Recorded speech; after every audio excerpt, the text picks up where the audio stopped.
recently I was asked to talk about what it was like growing up poor. And I think now that I've gotten older and I've gotten out into like, the real world and met people that didn't come from the kind of environment that I came from, I think being poor, like coming up poor, is kind of a superpower.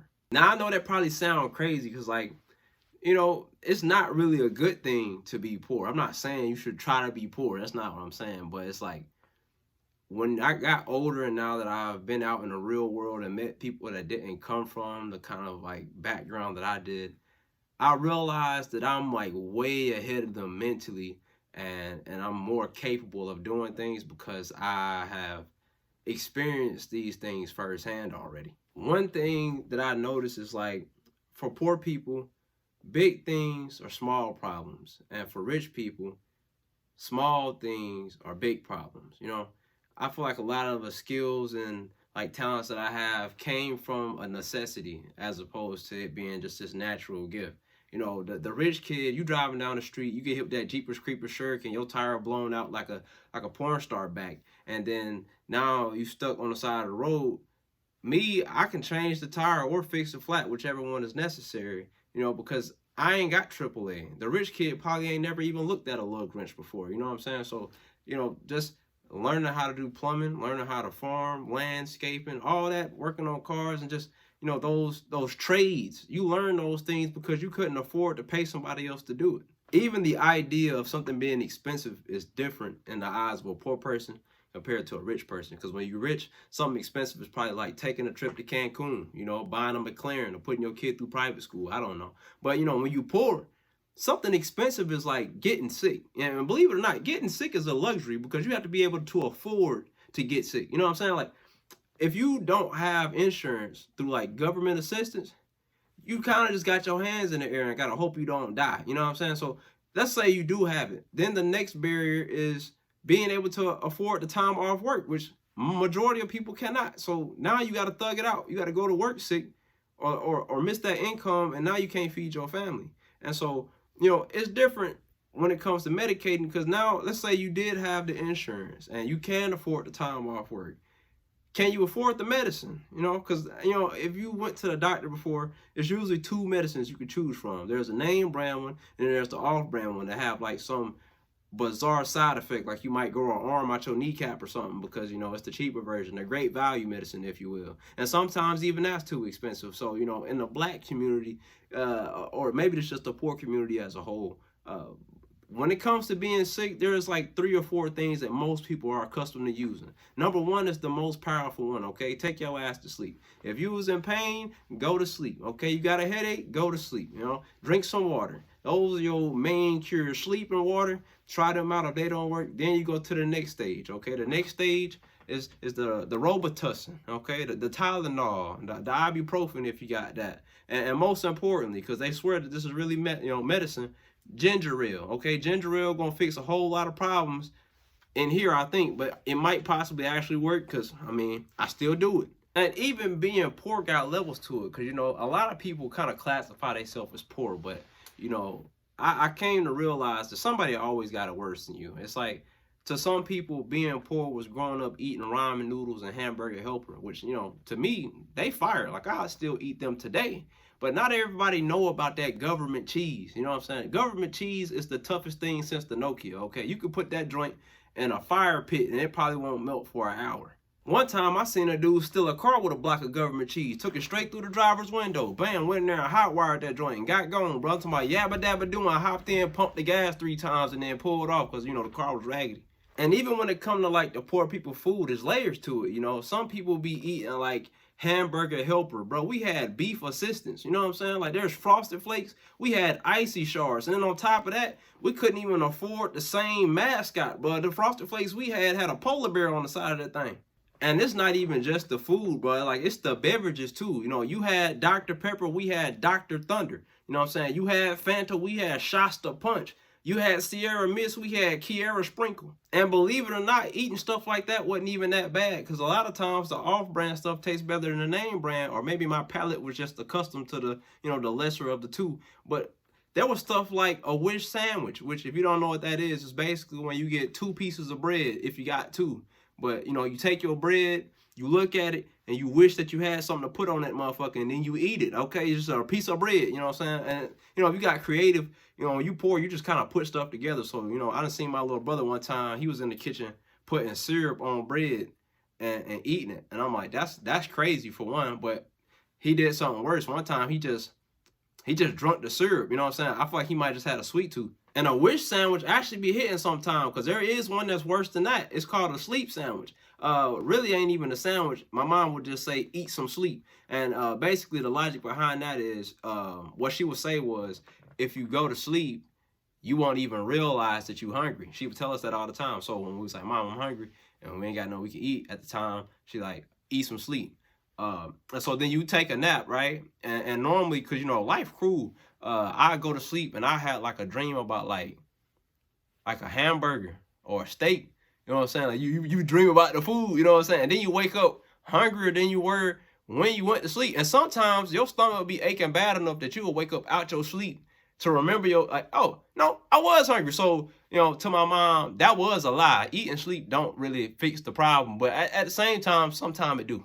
It's really levels to it, man. Like, it's certain people that, you know, when you went to school, like, we had to eat the school lunch. And I was already on, like, the free and reduced lunch, you know, where you used to go in there and you get, like, that little thing of milk. But first of all, I don't understand why when we was in school, they, like, primary beverage was milk. Like, you go in there, they make you a Salisbury steak meal that came out the box, obviously, and then give you, like, some milk to drink with it. That's crazy. What kind of combination is that? But sometimes you get like the little bitty juice box, or maybe orange juice, apple juice, or grape juice, and it was off brand. So then you get that, and then like half the time the food be bogus in the cafeteria. But you know what I'm saying? When your stomach growling, that Salisbury steak start looking like a T-bone after a couple of them hurrahs. Now the reason why this was a little bit worse for me is because I was born premature, right? I have this health issue where it's really difficult for me to gain weight, regardless to if I'm eating or not. It's just difficult. But it don't help when I'm not eating the required amount or as much as I should.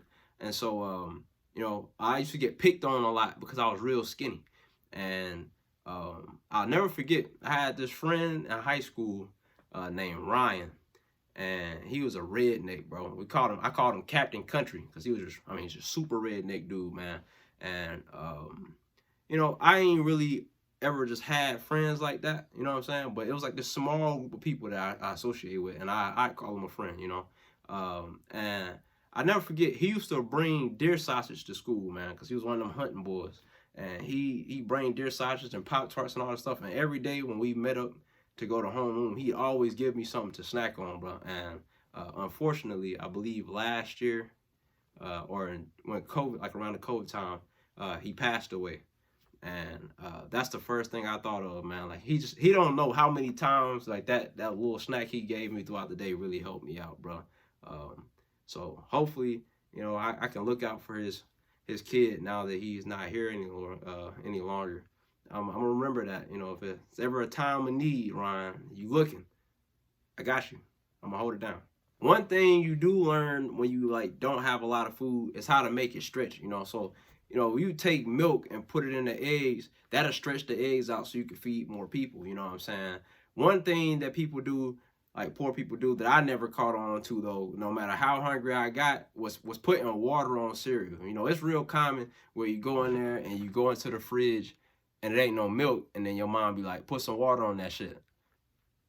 I think I'm gonna eat some sleep. And speaking of milk, you know, certain things that poor people had, you probably ain't even know existed, okay? We used to have this milk that didn't even need to be refrigerated. I don't know if y'all ever seen nothing like that. Yeah, so basically, I don't know, we go to some building that I can't even think of the name of, because there probably wasn't even a name on it. You go in there and there's like bread that's like probably expired or like close to the expiration date, and juices and all kinds of just food that probably wasn't even like supposed to be ate at that point, but you know, it was cheaper. But you go in there and my parents would come back with this milk box, like it's kind of like that box that you see at a grocery store with the candy in it, and it'd be these cartons of milk, and you take the milk, and it's kind of, I don't know how it really works on the inside, But if you just open it up and pour it out, it's really thick. So I'm thinking it's like concentrated milk, I guess. But you take it, you're supposed to put it in the fridge, shake it up, you open it, it's like a piece of aluminum on it, you stab a hole in it, use the milk. Tastes nothing like something that came out of a cow. Okay, this tastes like this tastes like fucking ostrich milk or something. I don't know. But it's milk though. So when you ain't got nothing else, you drink it enough times, do kind of start tasting like milk, I guess. Now, in a poor household, you got to get real accustomed to leftovers, or as they should be called, I ain't gonna make nothing else until this shit gone. Okay, and if you think Thanksgiving leftovers are bad, all right, just imagine regular food being treated like Thanksgiving food, and then Thanksgiving food being doubled the amount of time that you used to them lasting. That's probably why I don't like Thanksgiving now. Thanksgiving in the regular family probably lasts like 1 or 2 days. Thanksgiving in my household might be a month. Hell, sometimes the food will get frozen and my mama cook it again next year. And one thing about poor people, bro, they gonna freeze some food, okay? Anything that you want that's about to go bad, you just toss that joint in the freezer, bro, and remember how long you had before it was gonna expire, and then they thaw it out and eat it. I'm talking about bread, milk, meat, dressing, macaroni, you name it. But one thing about poor people, they're not gonna waste no food, you know. And I learned that lesson the hard way, because I remember one time my mom had made, I want to say it was some grits, and I didn't want to eat it for some reason. And so they used to like always tell us, like, if you don't finish your food, you're gonna sit at the table until you're done with it. And I devised all sorts of plans to try to get rid of foods that I didn't eat, right? Like peas, I put them in my mouth, you know, try to hide them, and then go spit them in the bathroom, toilet, or something. You know, there's stuff I didn't want to eat, but I actually like grits. But for some reason, this day I didn't want to eat it, right? And so I took the grits and I poured them in the trash. I leave, and I'm in my room doing something, and I believe my dad came in. My dad and my mom, one of them, they walk in. Did you pour those grits in the trash? And I was like, yeah. They made me eat the grits out the trash, but I'm not gonna lie, they took it out the trash, put it in the bowl, made me eat. I was crying the whole time. I ain't gonna lie. I was like, damn, boy, I ain't never thrown no grits in the trash again. Now that I think, but till this day, even though I got like money now and I can eat whatever I want when I want, I will never waste food. Like, me and my girlfriend grew up real different, you know. So like when I make food and there's leftovers, I'll eat the leftovers until they're gone, you know, or like I put them in the fridge. She'll eat the food and then like throw it away, and I'd be like, why are you doing that? And I just realized, you know, we just grew up different, but at the same time, it's just not a good habit, I guess, to be wasteful. Now, that being said, making me eat out the trash was kind of crazy, okay? That was wild. That was a little out of pocket. It was a lot of out of pocket. My parents was tripping. And as I told y'all before, you know, me and my parents did not have a good relationship. And truth be told, we really don't have a great one now, but it's way better than it's ever been. But there's certain things about my parents that I didn't even realize until I got older that made me kind of respect them and understand a little bit more. You know, one memory I got about my mom when it comes to food was this one time where we didn't have enough money for food, right? And mind you, my dad, this was like right when we moved back to Mississippi.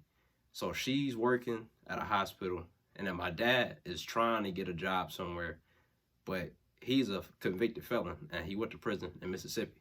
So he's kind of getting that, you're a criminal, I ain't hiring you deal. He's going through that. And he, you know, he's a stocky guy, and he got tattoos, and, you know, so, you know, it's like, it was rough, and the area that I grew up in was very racist. So it's kind of, he's got two things really holding him back at this point. You know, he's a felon and he's black, and we live in a racist area.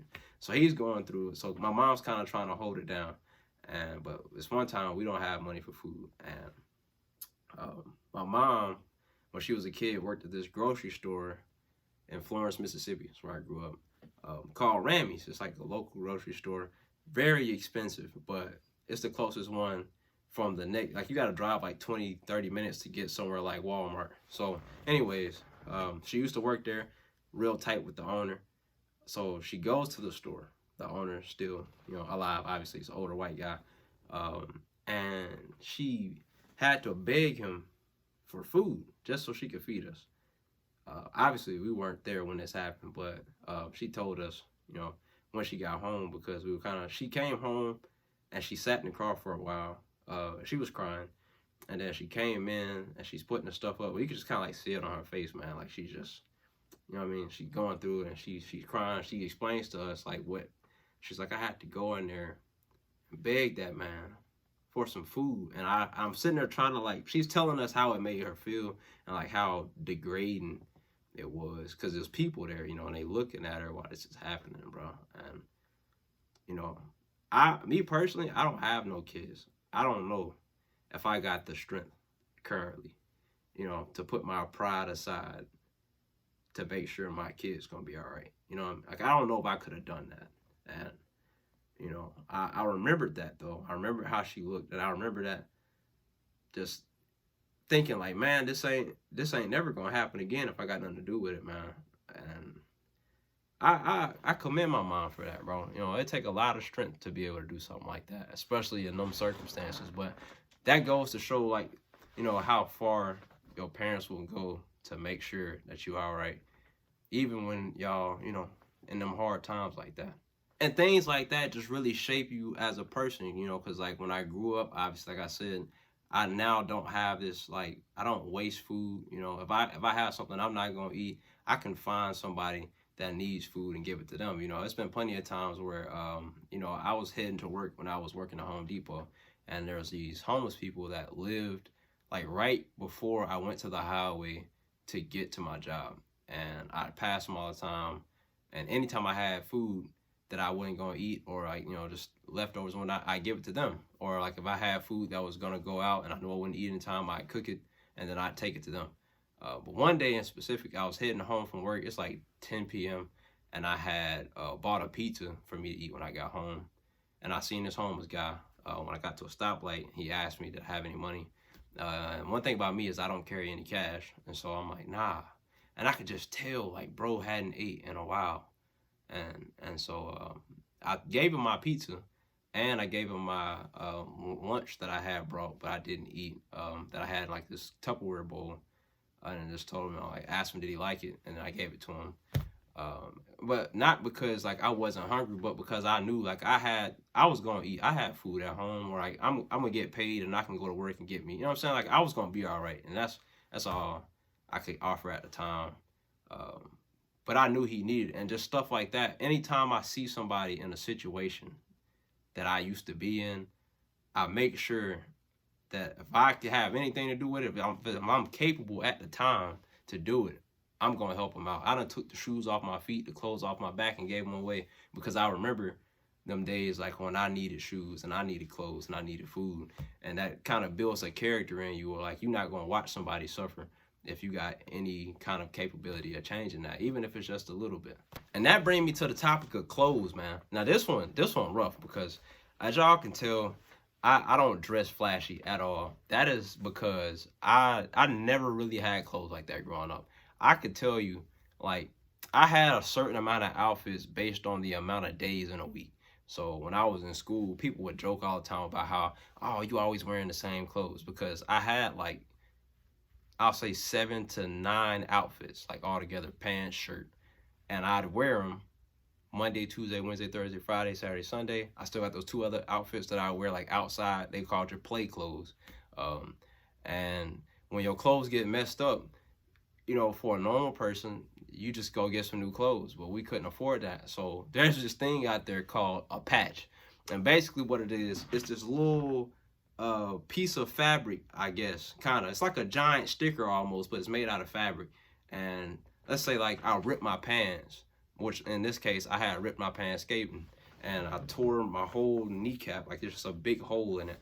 And my mom got one of those patches, and you iron it. You like take the little sticky part off, you put it on, and you iron it, and then it covers the hole up, kind of like you do a flat tire, but like it's a patch. It doesn't look like whatever it was, like the fabric wise of what you purchased. So you got this big square, kind of like that corduroy, like patchy overall look. You look like a hillbilly, I'm not gonna lie, but I'd have to wear that to school, bro, and people would be like, oh man, you got on them pants, da da da da da da, and the whole time in my mind I'm thinking like, bro, shit, that's all I got. You know what I mean?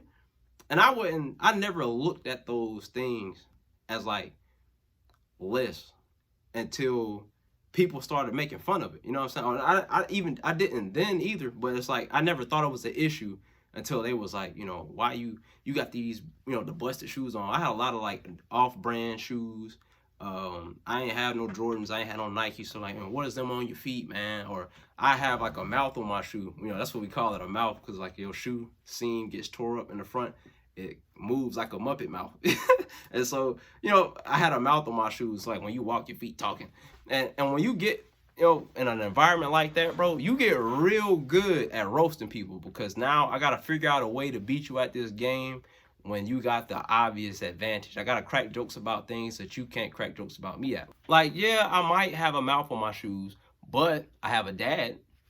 You don't. Where's yours? Where's your father, huh? You don't have one. And when you go straight for the heart stem like that, eventually people learn not to crack jokes about you anymore. As a matter of fact, they kind of think your clothes are a little stylish now. But because of that experience, I've never had like this like high priority for wearing the nicest clothes or whatnot. So a lot of the clothes that I wear now are clothes that I had back in high school or like in college, and I just don't shop for new clothes. I mean, I got shoes back here that y'all see in my videos that I've never put my feet in before, because it's just like it's unusual to me to have this amount of clothes. Now, one of my main sources for clothing when I was growing up was hand-me-downs, and this is basically when somebody else gives you clothes that they used to own, and then you grow into them.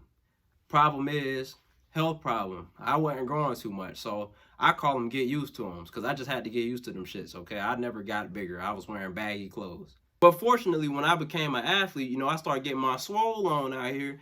A lot of those clothes that I used to couldn't fit started fitting, and then I had a whole new wardrobe. One sign that somebody was poor growing up is corns, okay? And I ain't talking about like corn in a can or on the cob. Corns on your feet. Now, basically what happens is, so, you know, I didn't have too many shoes, right? I had like 1 or 2 pair of shoes, and I had to wear those to school, when I went to go have fun, to play sports, hell, wear them to church, same pair of shoes, right? So when the shoes got too small, while I had to wait to get new shoes, I had to wear the small ones. And what would happen is your foot would get like bunched up in there like sardines, you know what I'm saying? And then you would get like this tumor, almost like a growth on the side of your toe. It's like a elbow for your toe, you know what I'm saying?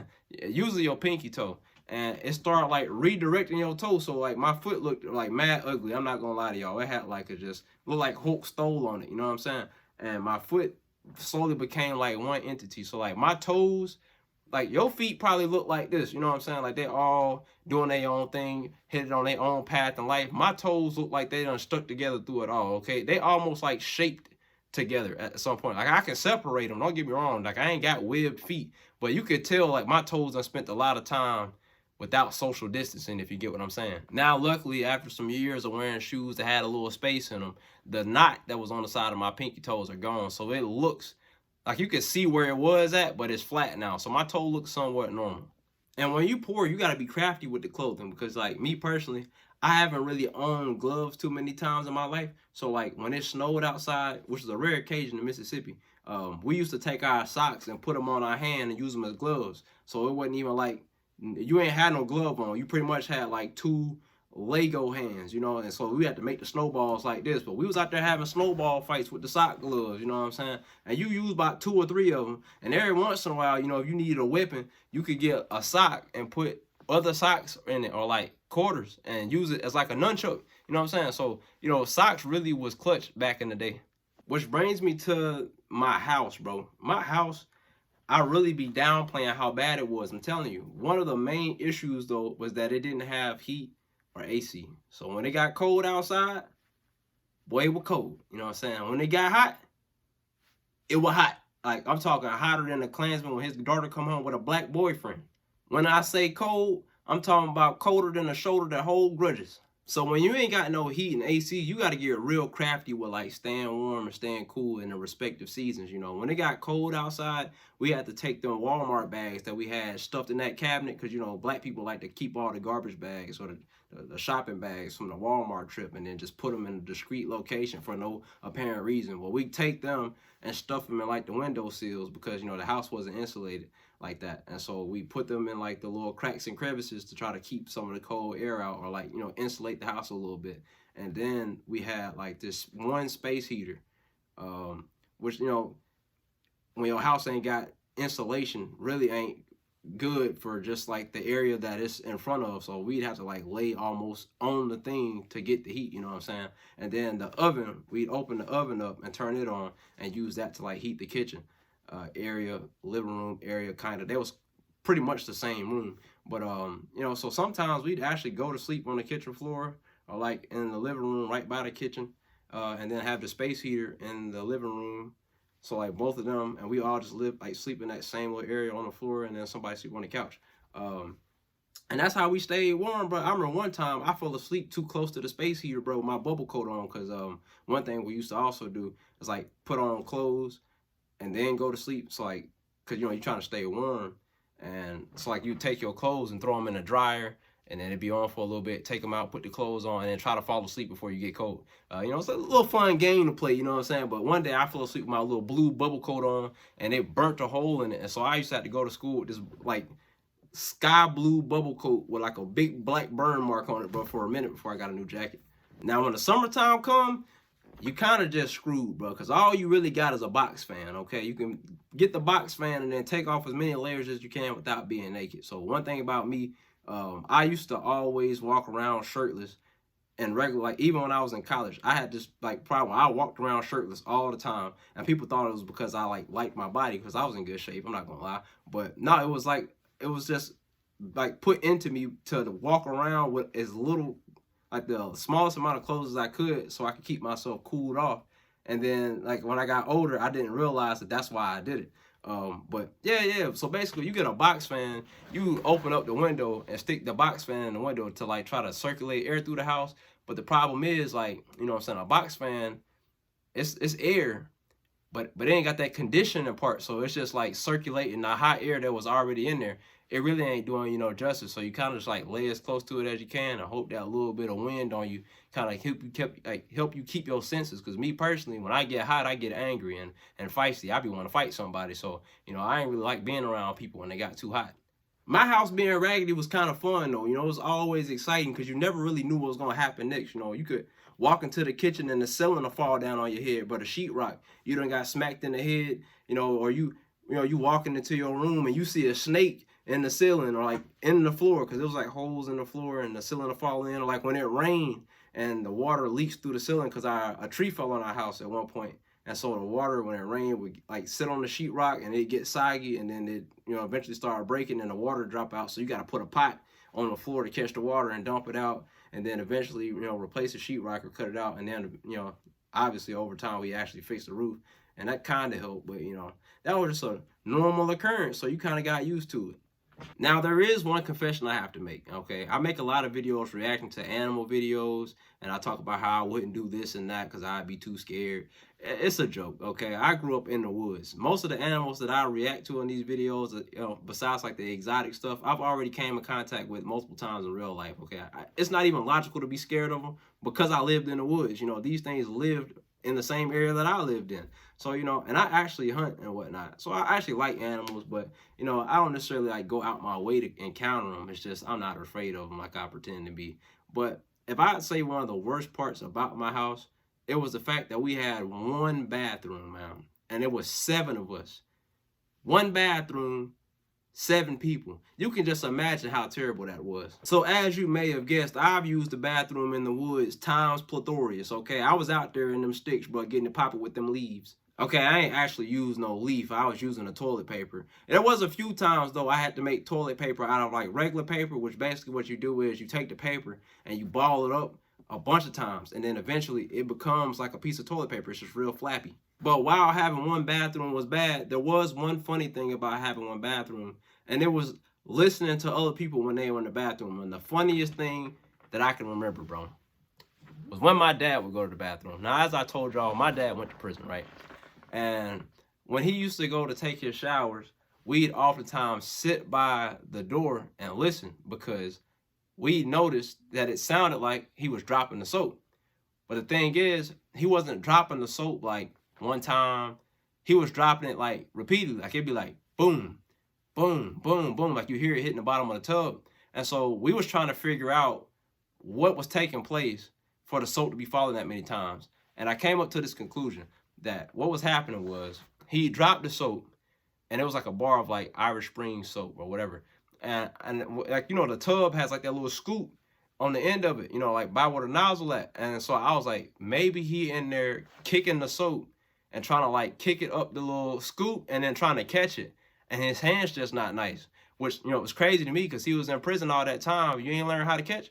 But anyway, that's what like the thing is that I figured he was doing. He didn't want to bend down to get the soap, but like he wasn't in prison no more. So one day he was in the bathroom and he had like, you know, we heard the soap boo boo boo boo. We sitting at the door laughing because we thought it was hilarious. And he was like, "Hey, you free?" And he started laughing. But till this day, we've never asked him like what was taking place. So maybe next time I see him, I'm gonna ask him what he used to do in the shower. But despite growing up poor, one thing I will commend my parents for is that they always tried to get us something to remind us that there was better things in life. You know, they got us an Xbox one Christmas.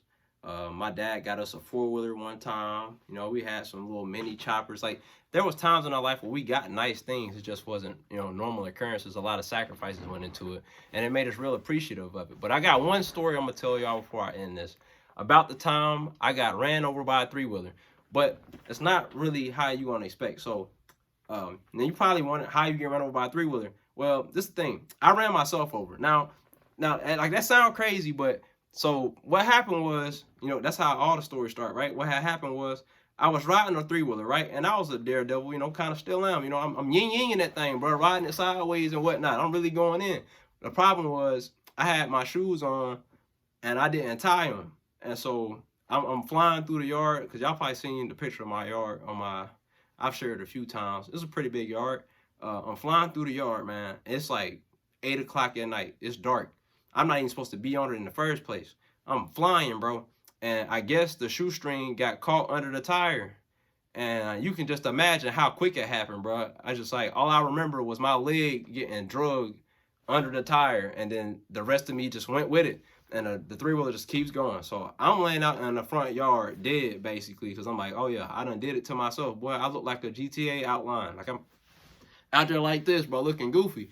Luckily, wasn't nobody outside to see it. So I turned the three-wheeler off, left it where it was at, because obviously I just got ran over. I ain't even that big. And I limped into the house, and I took the best nap that I have ever taken, bro. And I didn't tell nobody what happened to me because that's embarrassing.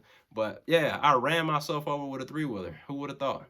One thing my dad always hated was saying that we were poor. He would always tell us that poor was a state of mind, and we just didn't have money. So coming up, he'd always like, you know, this don't define you, you know. And I never saw my situation as like who I was destined to be. You know, I always saw myself doing big things in my life, even though I get laughed at when I tell people those dreams that I had when I was a kid. You know, people thought I was crazy. When I was in high school, I used to always tell people, I'm gonna be on TV one day, I'm gonna entertain people. You know, I wanted to be a dancer, so I used to dance all the time, and everybody would see me posting these dance videos on Instagram and all these other platforms, and nobody would like them but me. But you know, I seen you dancing, you dance all the time, blah blah blah. And you know, it kind of just off the shoulder, because like at a young age, I was already dedicating myself to what it was that I wanted. And a lot of people don't even know this, but like, you know, when I ran track, initially, I didn't even have track shoes. You know, I had to run on a track that was made out of concrete. I ran with basketball shoes on at practice. And then when I got to a track meet, I actually had to wear one of my teammates' shoes during my events to run. And a few times I actually ran in the basketball shoes. And I ended up getting a scholarship coming from that. You know, I didn't have the resources pretty much my entire life to do the things that I wanted, but I did with what I had, you know. And I think that lack of resources and that lack of motivation, that lack of push, that lack of faith that people had in me really just kind of refined me into the person I am, you know. Even like, just like my living conditions was bad, it was the having friends get killed and, you know, having people die from sickness and all of this stuff, you know, just all those problems that I had. I took all of that stuff and I helped it, like I used it to shape myself into this unstoppable dude. I mean, it's like anything I set my mind to, I've done it in this lifetime. Even right now, I'm proving it. Everything that I say I'm going to do, I've found my way. And I've always lacked the resources, man. I started this journey out with an iPhone 4 that was cracked, a hazy camera with a terrible microphone. People still listen to me. I've upgraded a little bit since then, but I still don't have all the fancy gear and equipment. You know, I'm not balling like everybody else. You know what I'm saying? I don't own no fancy cars or nothing like that. Hell, I just got one. You know, I don't got the fancy clothes. I don't got no Rolex on my wrist or nothing like that, man. But my character's still intact. You know what I'm saying? I'm still respected. I'm still growing. I'm still making it happen, and I'm still the same kid from them sticks, bro. And that means a lot to me. And hopefully somebody out there that might be in that same situation right now will see you can get out of there, man. It's possible. Believe in yourself. I believe in you. I ain't gonna stop. Y'all be safe, man. I appreciate y'all. Don't talk like one of them. You're not. Even if you'd like to be. To them, you're just a freak. Like me.